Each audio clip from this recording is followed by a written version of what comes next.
ఇక భూ సరిహద్దులు అయిపోయినాయి కదండి, జల సరిహద్దులు. ఈ జల సరిహద్దులు భారతదేశానికి సుమారుగా 7,516 కిలోమీటర్ల పొడవైనటువంటి సముద్ర సరిహద్దులు అనేవి ఉన్నాయి. అంటే భారతదేశానికి సుమారుగా 7,516 కిలోమీటర్లు 7,516 కిలోమీటర్ల పొడవైనటువంటి సముద్ర సరిహద్దులు ఉన్నాయి. అయితే ప్రధాన భూభాగానికి ఇది 7,516 అనేది దీవులతో కలుపుకుంటే, దీవులు కనుక్కోకుండా ప్రధాన భూభాగమే తీసుకున్నాం అనుకోండి, ఈ ప్రధాన భూభాగానికి అయితే 6,100 కిలోమీటర్ల పొడవైనటువంటి భూ సరిహద్దు ఉంది. అదేవిధంగా తీరరేఖ కలిగినటువంటి రాష్ట్రాలు 9, కేంద్రపాలిత ప్రాంతాలు 4. రాష్ట్రాలు ఎన్నండి? 9, కేంద్రపాలిత ప్రాంతాలు 4. మరి ఏంటి కేంద్రపాలిత ప్రాంతాలు 4 ఏంటండి? ఇక్కడ చూసుకుంటే పాండిచ్చేరి లేదా పుదుచ్చేరి, డయ్యూ, అదేవిధంగా అండమాన్ నికోబార్ దీవులు, లక్షద్వీపులు. ఈ 4 కేంద్రపాలిత ప్రాంతాలు. మిగిలినటువంటి 9 రాష్ట్రాలు ఏంటంటే ప్రధానంగా 9 రాష్ట్రాలు అంటే ఇదిగోండి, ఇక్కడ నుంచి తీసుకుంటే గుజరాత్, మహారాష్ట్ర, గోవా, కర్ణాటక, కేరళ. అంటే 5 రాష్ట్రాలు పశ్చిమ వైపు, తమిళనాడు, ఆంధ్రప్రదేశ్, ఒడిస్సా, పశ్చిమ బెంగాల్ 4 రాష్ట్రాలు తూర్పున. మొత్తం 9 రాష్ట్రాలకి ఈ యొక్క సముద్ర సరిహద్దు అనేది ఉంది. సో ఈ విధంగా భారతదేశానికి 7,516 కిలోమీటర్ల పొడవైన సముద్ర సరిహద్దు, ప్రధాన భూభాగానికి 6,100 కిలోమీటర్ల పొడవైన సరిహద్దుతోటి 9 రాష్ట్రాలు, 4 కేంద్రపాలిత ప్రాంతాలు ఉన్నాయి. మరి జల వివాదం అనుకున్నాం కదండి, ఆ సరిహద్దుల గురించి వివరాల గురించి మనం తెలుసుకునే ముందు ఈ యొక్క జల వివాదాలు తెలుసుకుని ఆ తర్వాత మన భారతదేశం యొక్క తీర ప్రాంతానికి మనం వెళ్దాం. భారతదేశంతో జల సరిహద్దులు కలిగిన దేశాలు అంటే రాష్ట్రాల గురించి మనం మన దేశం గురించి చర్చించుకునే ముందు ప్రపంచంలో ముందు తెలుసుకొని ఆ తర్వాత రాష్ట్రాలకి వెళ్దాం. భారతదేశంతో జల భాగంలో అంటే నియరెస్ట్ జలాలు అంటే సముద్ర జలాలలో చుట్టూ ఉన్నటువంటి దేశాలు ఏంటయ్యా అంటే శ్రీలంక, మాల్దీవులు, ఇండోనేషియా, థాయిలాండ్, మయన్మార్ మరియు బంగ్లాదేశ్లు. ఇవి అంటే బంగ్లాదేశ్కి భూ సరిహద్దుతోటి ఉంది, అదేవిధంగా సముద్ర జలాలు కూడా పక్కనే ఉంది. కాబట్టి ఈ దేశాలు మన భారతదేశంతో జలభాగంలో సరిహద్దులను కలిగి ఉన్నాయి. ఇక్కడ మనం పట్టం చూస్తే కనుక మన భారతదేశం తీసుకుంటే మన భారతదేశానికి ఇదిగో ఇక్కడ మాల్దీవులు, అదేవిధంగా శ్రీలంక, అదేవిధంగా మయన్మార్, ఇండోనేషియా, అదేవిధంగా థాయిలాండ్. ఈ విధంగా ఈ దేశాలన్నీ కూడా మన భారతదేశంతో జలభాగంలో సరిహద్దులను కలిగి ఉన్నాయి. ఓకే కదండి. ఇప్పుడు శ్రీలంకతో ఎట్లా ఉందో చూద్దాం. భారతదేశం శ్రీలంక జలభాగంలో భారతదేశంతో అత్యంత సమీపంగా ఉన్నటువంటి దేశం ఏదయ్యా అంటే శ్రీలంక.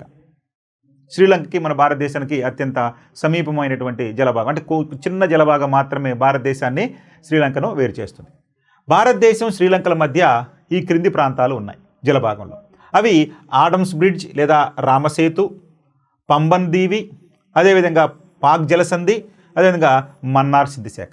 ఈ 4 ప్రాంతాలు ఎక్కడున్నాయా అంటే శ్రీలంకకి భారతదేశానికి మధ్యలో ఉన్నాయి.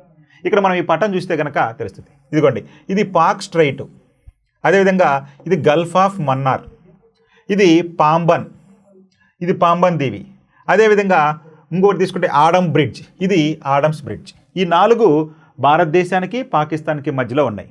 పాక్ స్ట్రైట్, గల్ఫ్ ఆఫ్ మన్నారు, అదేవిధంగా పాంబన్ దీవి, అదేవిధంగా ఆడమ్స్ బ్రిడ్జ్ లేదా మనకి రామసేతు అని చెప్పి అన్నాం. ఇవి భారతదేశానికి శ్రీలంకకు మధ్య ఉన్నటువంటి ప్రాంతాలు. వీటి యొక్క వివరాల గురించి చూద్దాం. ఆడమ్స్ బ్రిడ్జ్ లేదా రామసేతు తమిళనాడుకు దక్షిణాన పాంబన్ దీవి, తమిళనాడుకు దక్షిణాన పాంబన్ దీవిలోని ధనుష్ కోటి నుండి శ్రీలంకలోని తలై మన్నార్ ప్రాంతం వరకు విస్తరించి ఉన్నటువంటి ఈ ప్రాంతాన్ని ఆడమ్స్ బ్రిడ్జ్ అన్నారు. దీన్ని రామసేతు అన్నారు. దీని పొడవు ఇలా 32 కిలోమీటర్లు. అంటే ఇది ఎక్కడండి?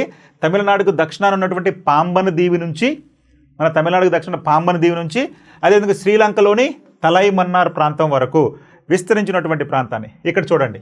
ఇది మన పాంబన్ దీవి ప్రాంతం, ఇది తలై మన్నార్ ప్రాంతం తమిళనాడు. ఈ విధంగా చూడండి, ఇక్కడ మనకి ఈ షేడ్ అంతా కూడా ఇది ఆడమ్స్ బ్రిడ్జ్ ప్రాంతం లేదా రామసేతు ప్రాంతం. మనం చెప్తారు పురాణాల్లో మన శ్రీరామచంద్రుడు శ్రీలంకలో ఉన్నటువంటి సీతమ్మ వారిని తీసుకురావడానికి వారధి నిర్మించాడని, ఆ వారధే ఇదని చెప్పి మనం పురాణాల్లో చదువుకుంటూ ఉంటాము. సో అదే ఈ యొక్క ఆడమ్స్ బ్రిడ్జ్ అన్నాం, లేదా దీన్ని రామసేతు అని చెప్పి అన్నాం, రామసేతు అని చెప్పి అన్నాం అనమాట. తర్వాత పాంబన్ దీవి. ఈ పాంబన్ దీవి ఇది భారతదేశానికి శ్రీలంకకు మధ్య గల శిలా ఉపరితల గల దీవి, శిలా ఉపరితలం గల దీవి. ఇది శిలామయంగా ఉన్నటువంటి అంటే ఎక్కువ రాతిమయంగా ఉన్నటువంటి దీవి ఇది ఎక్కడుందండి శ్రీలంకకి భారతదేశానికి మధ్యలో ఉంది.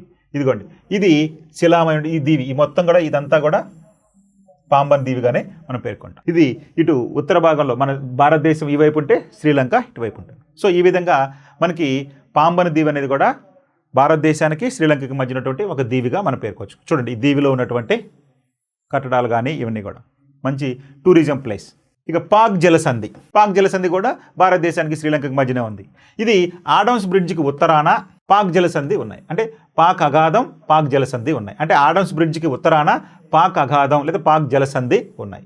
ఇది పాక్ జలసంధి భారతదేశంలోని పాయింట్ కోలిమర్ నుండి శ్రీలంకలోని పీడ్ మౌంట్ వరకు విస్తరించి ఉంది. అంటే ఈ పాక్ జలసంధి ఆడమ్స్ బ్రిడ్జికి ఉత్తరాన ఆడమ్స్ బ్రిడ్జ్ చెప్పుకున్నాం కదండి. ఆడమ్స్ బ్రిడ్జికి ఉత్తరాన పాక్ అగాధం అదేవిధంగా పాక్ జలసంధి పాక్ స్ట్రైట్ అంటాం. జలసంధి అంటే స్ట్రైట్. సో పాక్ స్ట్రైట్ అనేది ఉంది. ఓకే ఈ విధంగా పాక్ అగాధం అన్న పాక్ జలసంధి అన్న అంటాం. సో ఈ విధంగా పాక్ జలసంధి లేదా పాక్ అగాధం ఎక్కడ ఉందంటే ఆడమ్స్ బ్రిడ్జికి ఉత్తరాన ఉంది. ఇది ఆడమ్స్ బ్రిడ్జ్. ఇదిగోండి ఇది ఆడమ్స్ బ్రిడ్జ్ అనుకున్నాం కదా. ఇదిగోండి పాక్ బే అగాధం అనేది ఉంది. సో ఈ విధంగా దీనికి ఉత్తరాన ఉంది. సో ఇది మన భారతదేశం, ఇది శ్రీలంక. ఇక మన్నార్ సింధు శాఖ మన్నార్ గల్ఫ్ అంటాం. మరి ఇది ఆడమ్స్ బ్రిడ్జ్కి దక్షిణాన ఉంది. దీనికి ఉత్తరానేమో పాక్ జలసంధి ఉంది. మరి దక్షిణాన ఏముందండి మన్నార్ గల్ఫ్ ఉంది. ఇక్కడ మీరు ఈ పటం చూస్తే ఒక్కసారి మీకు ఈజీగా అర్థమైంది. ఇది ఆడమ్స్ బ్రిడ్జ్కి ఉత్తరంగా పాక్ స్ట్రైట్ ఉంది. అదేవిధంగా దక్షిణాన గల్ఫ్ ఆఫ్ మన్నార్ ఉంది. గల్ఫ్ ఆఫ్ మన్నార్ ఏమో ఆడమ్స్ బ్రిడ్జ్కి దక్షిణాన ఉంది. ఆడమ్స్ బ్రిడ్జ్కి ఉత్తరానేమో పాక్ స్ట్రైట్ ఉంది. అంటే పాక్ జలసంధి ఉత్తరాన ఉంది. అదేవిధంగా మన్నార్ సింధు శాఖ దక్షిణాన ఉంది. ఇది ఆడమ్స్ బ్రిడ్జ్కి దక్షిణాన మన్నార్ సింధు శాఖ ఉంది.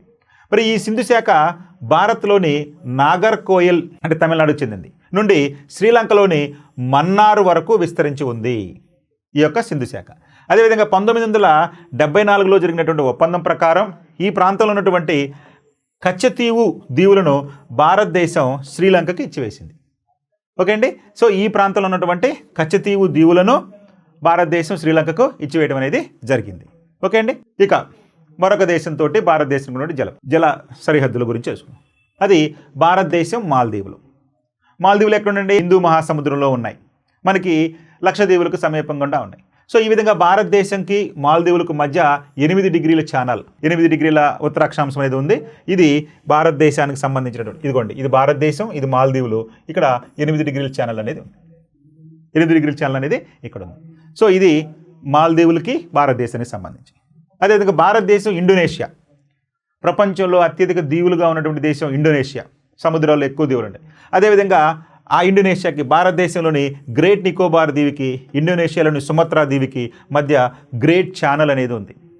ఇదిగోండి భారతదేశానికి సంబంధించినటువంటి ఇదిగో అండమాన్ నికోబార్ దీవులు. అదేవిధంగా ఇండోనేషియాకి చెందినటువంటి సుమత్రా దేవి. సో ఈ విధంగా ఇండోనేషియాలోని సుమత్రా దీవికి మన అండమాన్ నికోబార్ దీవులకి మధ్యలో గ్రేట్ ఛానల్ అనేది ఉంది. సో మనకి ఇండోనేషియాలో సుమత్రా దీవి అదేవిధంగా జావా దీవి ఇవన్నీ కూడా ఇండోనేషియాలో ఉన్నటువంటి దీవులు. ఆ దీవుల్లోనే ఆ దీవులకి అదేవిధంగా మన భారతదేశంలో ఉన్నటువంటి అండమాన్ నికోబార్ దీవులకి మధ్యలో ఈ యొక్క గ్రేట్ ఛానల్ అనేది విస్తరించి ఉంది. ఇది భారతదేశానికి ఇండోనేషియాకి సంబంధించిన వివరాలు. మరొక దేశం భారతదేశంతో జలభాగంతో ఉన్నటువంటి మరొక దేశం భారతదేశం థాయిలాండ్. భారతదేశంకి థాయిలాండ్కి మధ్య అండమాన్ సముద్రం ఉంది. సో అండమాన్ సముద్రం ఎక్కడ ఉందండి భారతదేశానికి థాయిలాండ్కి. ఇదిగోండి అండమాన్ బే ఆఫ్ అండమాన్ సీ ఇది థాయిలాండ్ దేశం. ఇది అండమాన్ సీ ఇది మన అండమాన్ నికోబార్ దీవులు. ఓకే అండి. సో అండమాన్ సముద్రం ఏ దేశాలకు మధ్యలో ఉందండి భారతదేశానికి థాయిలాండ్కి మధ్యలో ఉంది. అదేవిధంగా మరొక దేశం భారతదేశం భారతదేశానికి మయన్మార్కి మధ్య కోకో ఛానల్ లేదా కోకో దీవులు అనేవి ఉన్నాయి. సో భారతదేశానికి మయన్మార్కి మధ్యలో కోకో ఛానల్ ఉంది. థాయిలాండ్కి అండమాన్ సముద్రం అనేది ఉంది. ఓకే అండి.